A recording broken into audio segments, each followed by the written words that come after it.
Hey everybody, it's Sally Hope from sallyhope.com, and I wanted to do this video today because one, I've been getting tons of feedback from you guys saying that you would like to see more video. So you asked and I answered. Here we are on video. Hi. So another reason I wanted to do this in video is because this story I'm about to tell you is pretty cool, and I was trying to write it in a blog post to you, and it was starting to feel just a little bit like this happened, then this happened, and it wasn't quite translating in the way that I wanted to tell the story. So I'm just going to tell you here.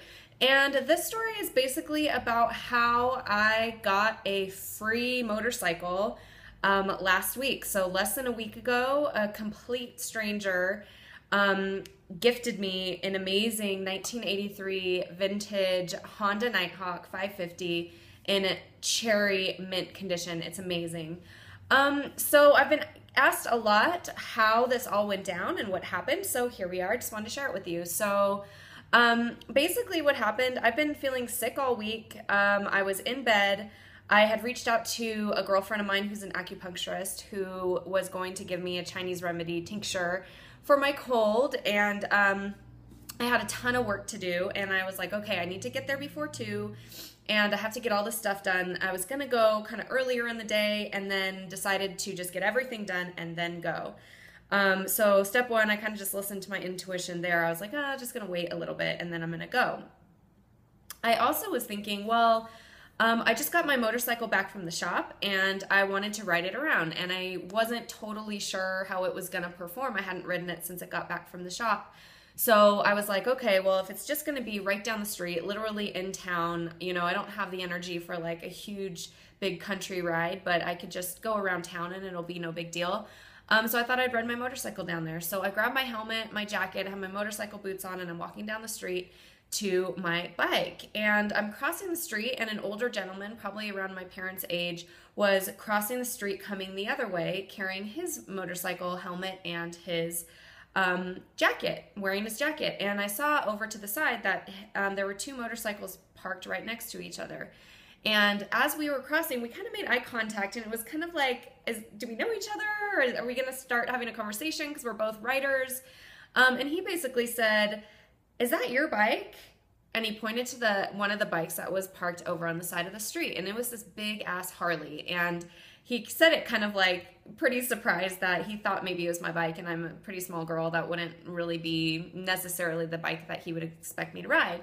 And I giggled and I said, "Oh no, that's not my bike. My bike is in the garage." And he started talking to me about my bike and the type of bike I have, which is a Honda Rebel, which is kind of considered a starter bike. It's small, it's geared a little bit more for smaller people. A lot of girls really like them. It's not very powerful, so it's a great first bike. So we just started talking, and I mentioned that I was perhaps thinking that it might be time for me to upgrade. And I have been thinking this. It's been on my mind for, I don't know, probably 6 months to a year, that I was really interested in maybe upgrading, getting a new bike. So we were just kind of chatting. He showed me his bike, which was this Honda Nighthawk, which is a step up from my bike. It's not so powerful that it's crazy or so big that I wouldn't be able to handle it, but it's definitely a step up from where I currently was. So we were talking about it. He was showing me all these cool things about it. I was very interested because it's a bike that I've been wanting anyway. And he told me the story of the woman who he got it from, who is this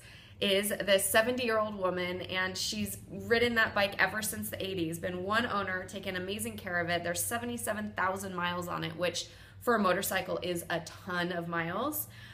She's taking good care of it, and she just needed to get it out of the garage because she already has 3 other bikes. So he said he would take it, and she just asked that he give it to a good home. So I thought the story was cool. I just, was at that point was just kind of listening to him, and he then reached out with the keys in front of my face and said, "Do you want to take it for a spin?"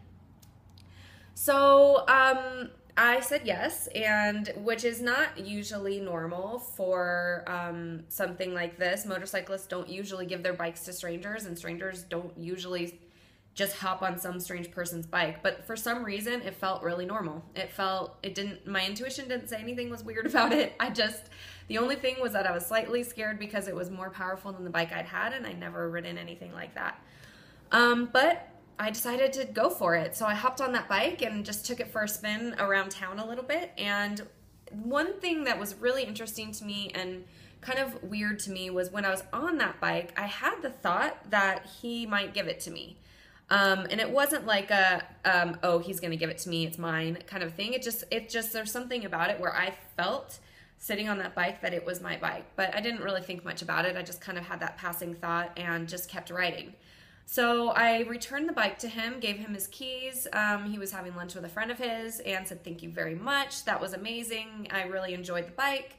I appreciate it. It was nice to meet you. I'm Sally, basically. And he said, okay, cool. You know, nice to meet you too. And that was the end of it. So I just went on my day, and a couple hours later, I get a call from this man, same guy, who was asking me about the bike. You know, what did you think of the bike? I said, I enjoyed it. Thought it was great. And he said, well, how would you like to have that bike? I would like to give you the bike. And I, you know, was shocked. I was kind of felt like it was normal in some way. And it was surprising. I didn't totally understand, but I asked a lot of questions, and he said, you know, I already have a lot of bikes. This bike needs to go to a good home, and I just have the feeling that that's you.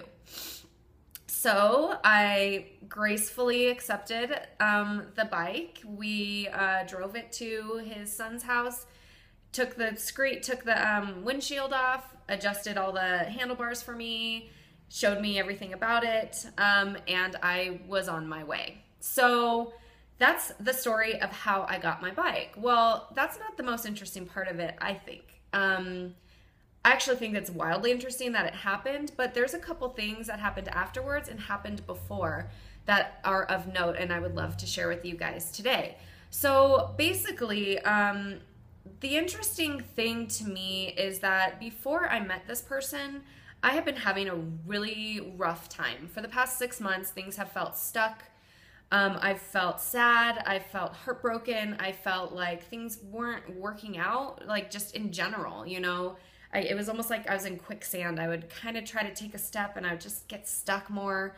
And everything I tried to do just didn't seem to be working. And finally, a couple weeks ago, or maybe it was about a month ago, but I started realizing that part of it for me was that I didn't feel worthy. I didn't feel worthy of a relationship that was amazing, that was mutual, that, you know, I was treated the way I wanted to, and I wanted to treat the person in, you know, the same way. I didn't think I deserved the success I was having or perceived success in the future. I just felt like this I'm not worth it. I'm not worthy and I don't deserve it. And so I had been really trying to work on my own feelings of worthiness. So I would say things to myself, like anytime I'd get the thought of, you know, you're not worth it, I would think to myself instead, okay, I'm worthy, I am worthy, I'm worthy. Even if I didn't feel worthy, I would say it to myself over and over and over again. Another thing that I had been trying, which was really interesting, was 2 days before I got that bike, I had a call in my Wild Heart group with Liz D'Alto, who has this awesome program called the Wild Soul Movement that uses mantra and movement as a way of transformation in your life. And she was telling me of this awesome mantra she uses, which is, I deserve this. I deserve it. I deserve it. And I had started saying that to myself 2 days before I got this bike. And lo and behold, 2 days later, I get this amazing gift.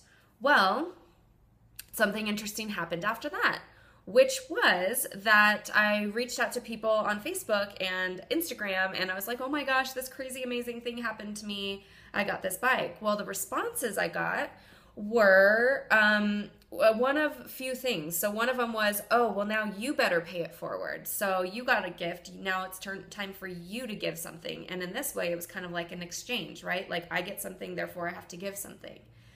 Another response was that, oh, this must be weird. Like it must be stolen or it must not be okay.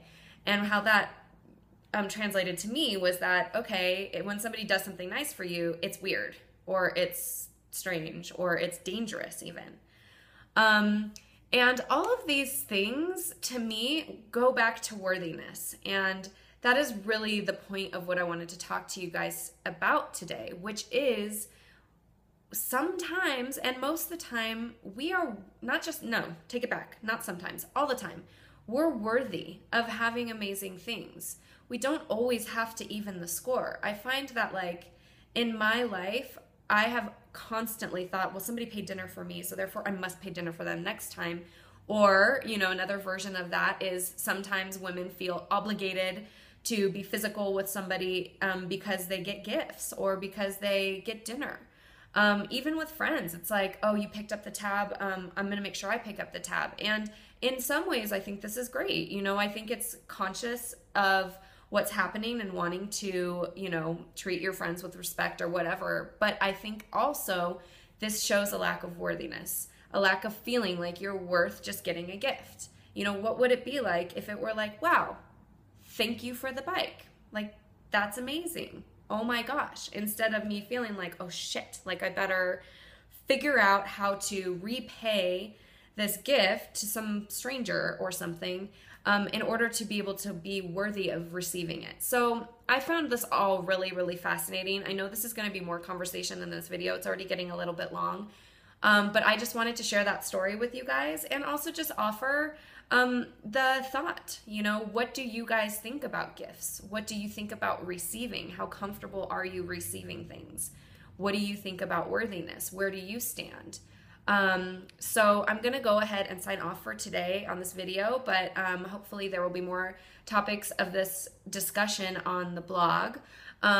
If you would like to get more information from me and hear from me more, hear more about Wild Heart, make sure you sign up on the mailing list. I'll put a link by this video.